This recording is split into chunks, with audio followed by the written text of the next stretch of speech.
I am State Senator Phil Fortunato, and the current state senator in the 31st Legislative District, and I'm running for governor.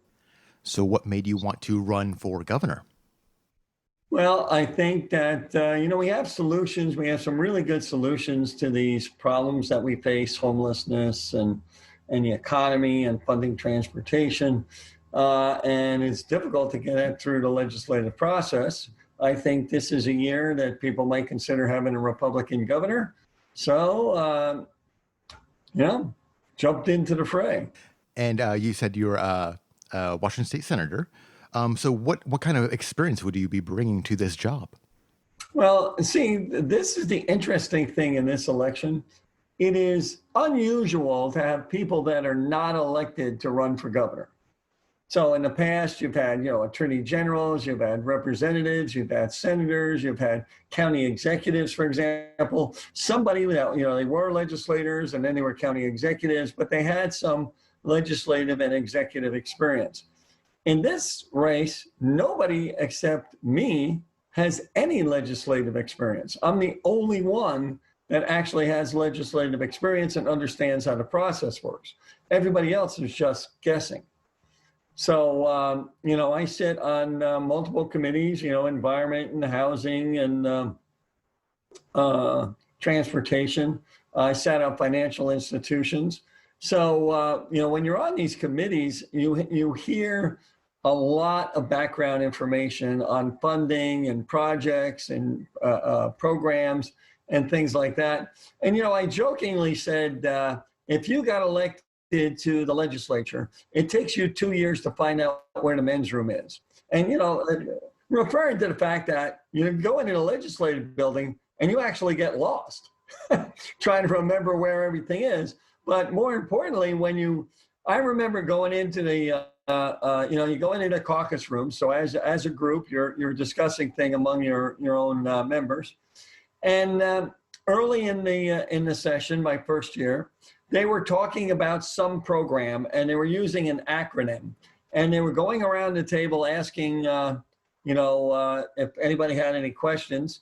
And they get around the end of the table to me, and I said, well, if I actually knew what that acronym meant, I might actually be able to comment on this. So, I mean, there's so much that you need to know, and the person that you elect is going to have to address a $9 billion shortfall.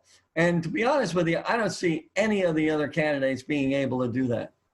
Yeah, I definitely think it's one of those things that from the outside, it looks like an easy job. But when you talk to anybody that's actually done it, it's anything but.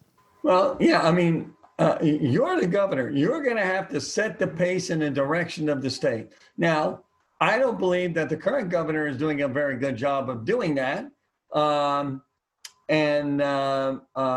believe I could do a better job. And I think that the people would be willing, people look at my my webpage and address my homelessness issue, especially from Seattle. I mean, the first $30,000 in money I raised all came from downtown Seattle. The focus is homeless. How are you going to get these homeless people off the street? Well, legislatively, this is what you need to do to make that happen. The governor is not a dictator, even though the current one we have now is sort of kind of acting that way with abusing his emergency powers. But the governor isn't a dictator. So when these guys come out and say that as governor, I'm going to do this, you're just forgetting about the legislature. You have to have some legislative priorities, and how are you going to get those through the legislative process to give you the authority to address these things? So, I mean, I already have the bills. I already know what I want to do. I already know the bills work. We already demonstrated it in other parts of the country. And we just want to implement them now to get these homeless people off the street. In some cases, you got the first people you got to get off the street are the criminals. These are the people that are breaking into stores. They're shoplifting. They're stealing purses. They're breaking into cars and all that stuff, largely because they're drug and alcohol addicted. Why are they still on the street? Anybody ever say that? Why are these people who've been arrested 25, 30 times, why are they still on the street? And the answer to that question is because the prosecutors are not prosecuting them. So how are you going to force prosecutors to prosecute them? And the answer to that is you take away the prosecutor's discretion. So you say, all right, you're a prosecutor, you get one time to determine whether you're going to prosecute somebody. After that, you must prosecute them. You're the governor, what can you do? The governor can provide more prosecutors, and the governor can provide more judges, to get these criminals off the street. The next group of people they're homeless. Maybe they're not criminals or maybe not been caught yet, but they're still on the sidewalk. They're still in public places. They're still drug addicted. They're still leaving needles. The Supreme Court said you can't get them off of public property unless there's a place for them to go. Fine, we're going to give you a place to go. We're going to fence an area in. We're going to give you a tent. We're going to give you a sleeping bag. We're going to have social services, drug and alcohol and mental health treatment, and the police presence. So you need that police presence. And my Democratic colleague said, "Oh, you want to create a concentration camp?" I go, "No, the fence isn't to keep them in. The fence is to keep bad people, drug dealers, sex traffickers, and things like that out, so that they have a secure place, for them to leave their stuff and live. So without that police presence, you don't have that. But by the same token, I can't take taxpayer dollars and use that to subsidize their drug and alcohol addiction." So one of the biggest issues right now is the coronavirus pandemic. What are your feelings about how the current governor has handled it, and how would you handle it in the future?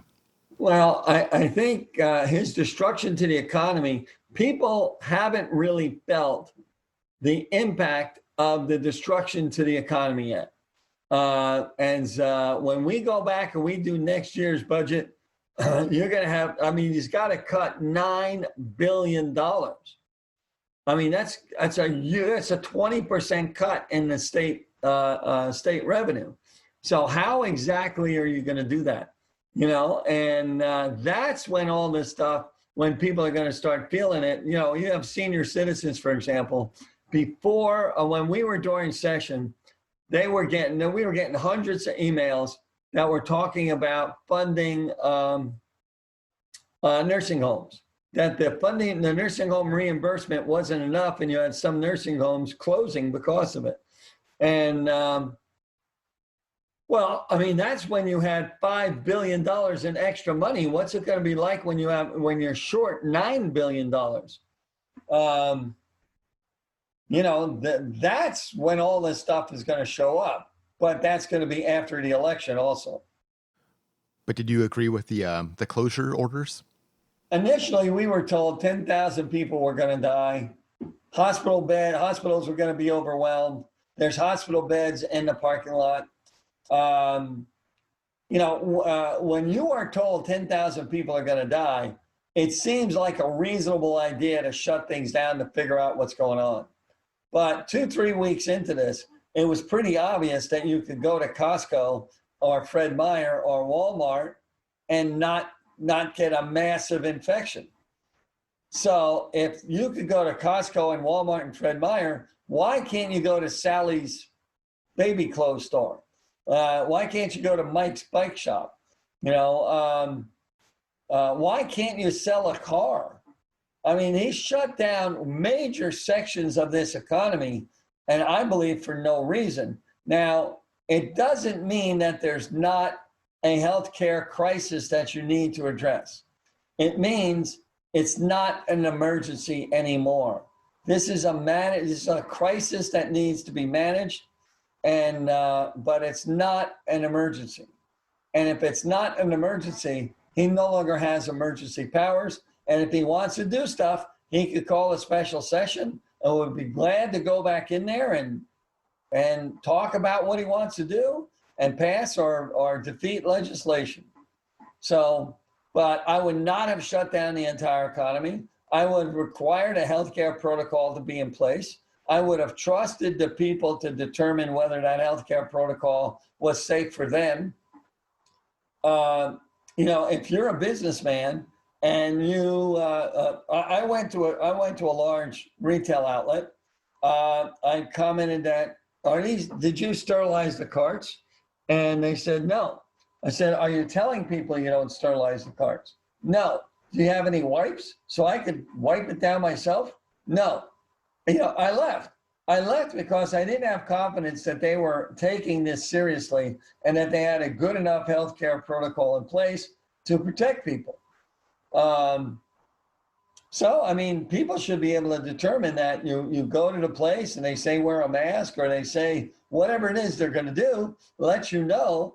And if you feel confident, go into that store. But why in the world you would shut down the entire economy, I haven't the faintest idea. So going forward, what would you be doing if, let's say, that the pandemic hangs on until the next governor? How would you be handling it? Well, I would do exactly what I just said. I would not be fining cities for somebody comes into your store and it's your fault that they came in the store without a mask on. How is that? How can you become the enforcement mechanism for that?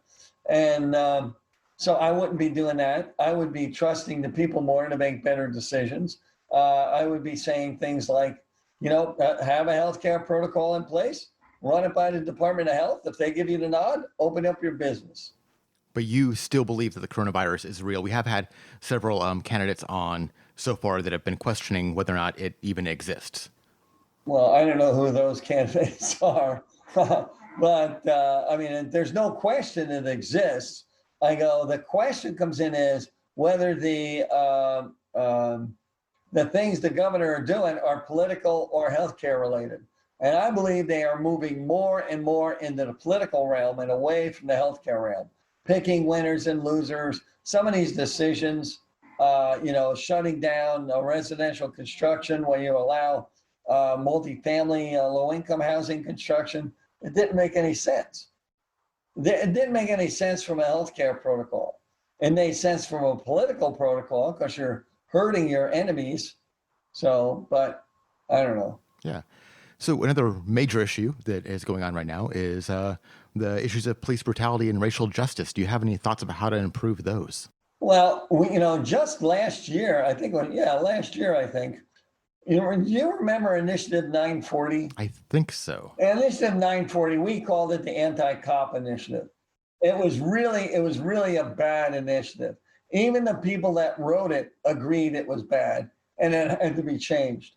And we did change that. I believe it was just last year. Can't remember whether it was 18 or 19. But it hasn't really been even in place for 1 year. And it dealt with, reining in police guidelines, additional training. It dealt with all the stuff that we're currently talking about. And now people are talking about, like that didn't exist. I go, you haven't even fully implemented this program that we already voted on in state law, and you want to change it already. So, I mean, you got to let those things take place. Let the changes that were supposed to be implemented get implemented. And then we'll see if we need to adjust it from there. And what do you think about how the governor and the mayor have dealt with these protests that we've seen? Well, I think they should be removed from office. The mayor, especially, it's 99% her fault.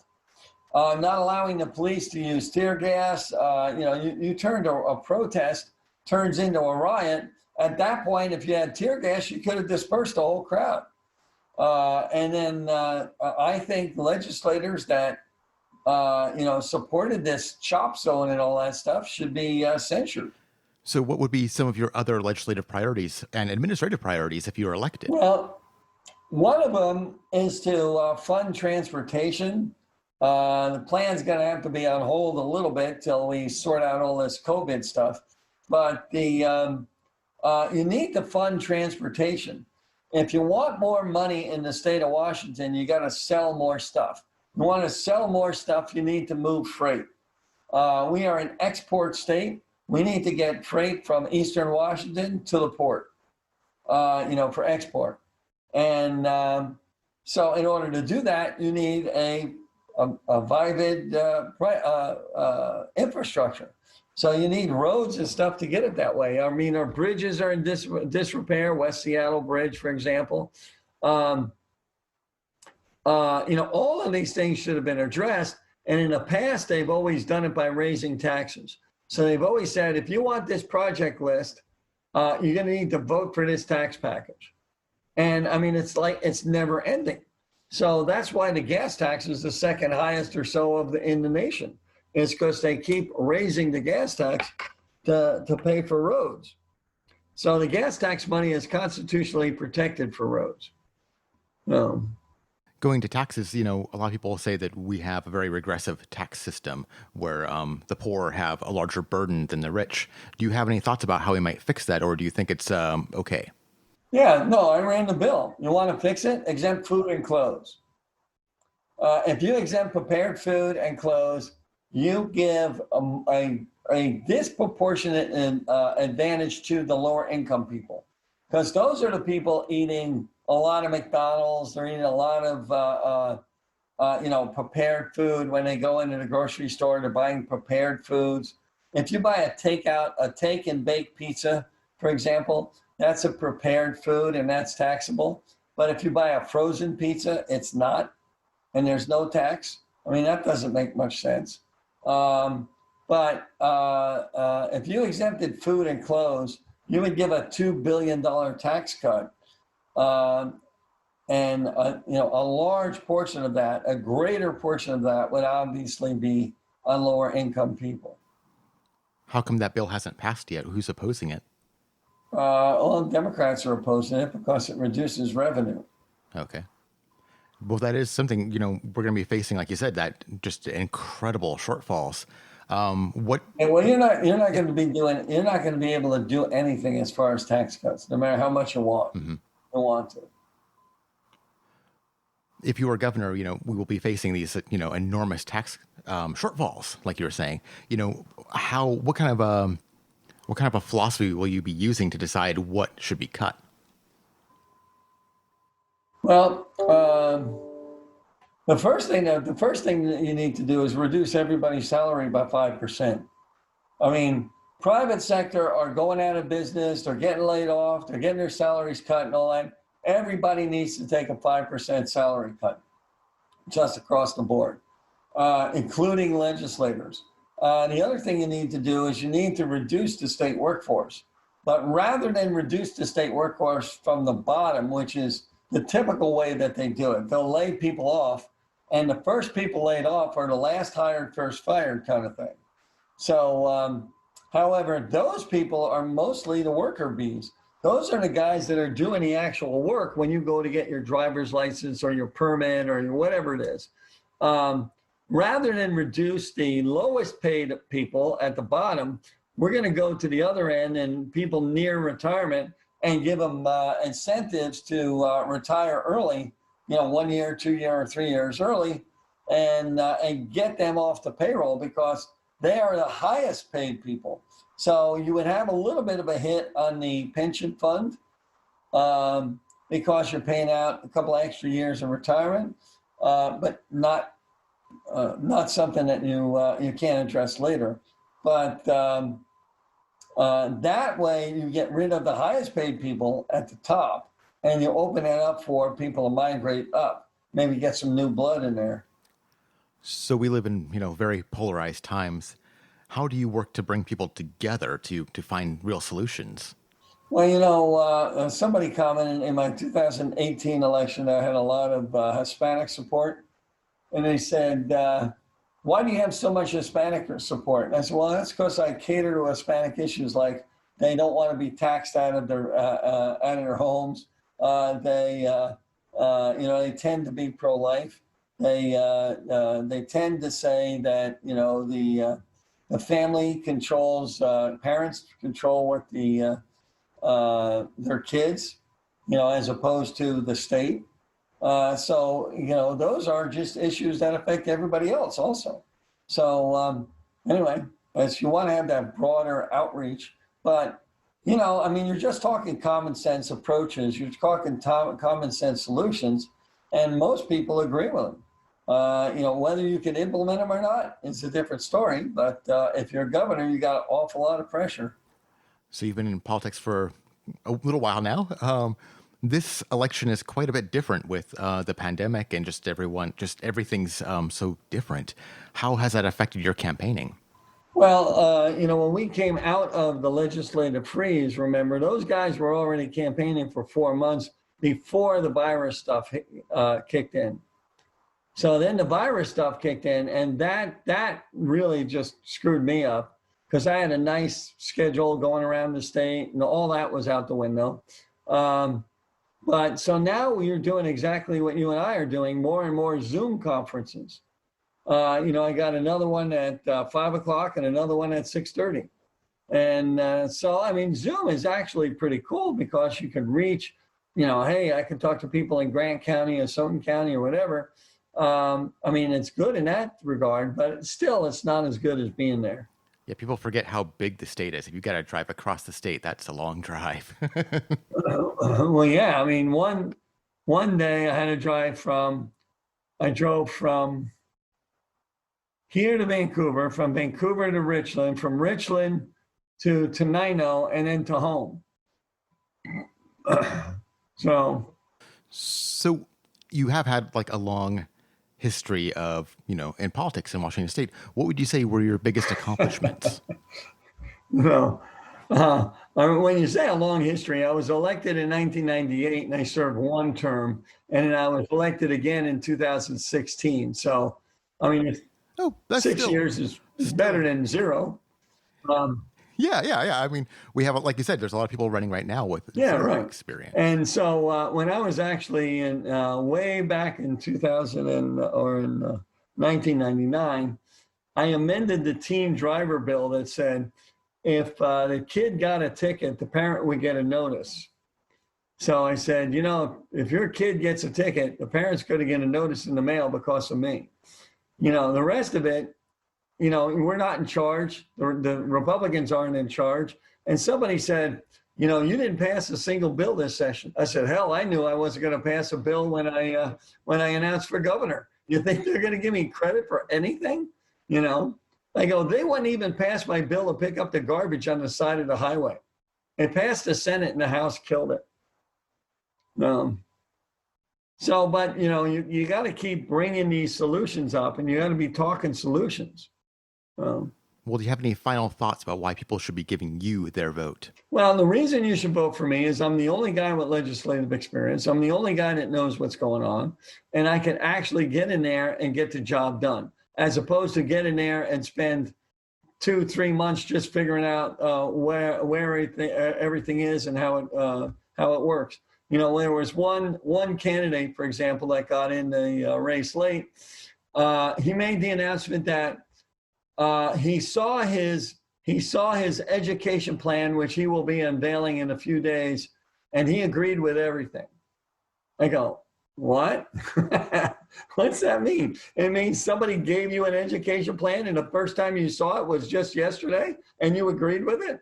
It's just, this lack of experience among all the other candidates is just mind-boggling, and that people would consider him is pretty interesting because, one guy said, well, Fortunato is a career politician. I said, well, 4 years is hardly a career. And the reason I ran for office was the same reason you're running for office now. I wanted to make a difference. Anyway, you should vote for me because I'm the only guy that knows what's going on. And experience matters. And if people want to learn more about you and your campaign, where should they go? So it's phil@philforgov.org is my email. And the campaign webpage is philforgov, philforgov.org. Well, thank you so much for your time today. I really appreciate it. Okay, great. Thanks for the interview. You've been listening to Talk to Seattle, and I've been your host, Jason Rigdon. If you liked this episode, would you please share it on social media? Most podcast clients have a little share button. Click that and tell people why they should listen. If you want to support Talk to Seattle, would you please give the show a rating and review on iTunes? It really helps new people discover the show, and it makes me happy. Follow Talk to Seattle on Twitter @TalkToSeattle, and email any questions, comments, or suggestions to jasonrigdon@gmail.com. Thank you so much for listening.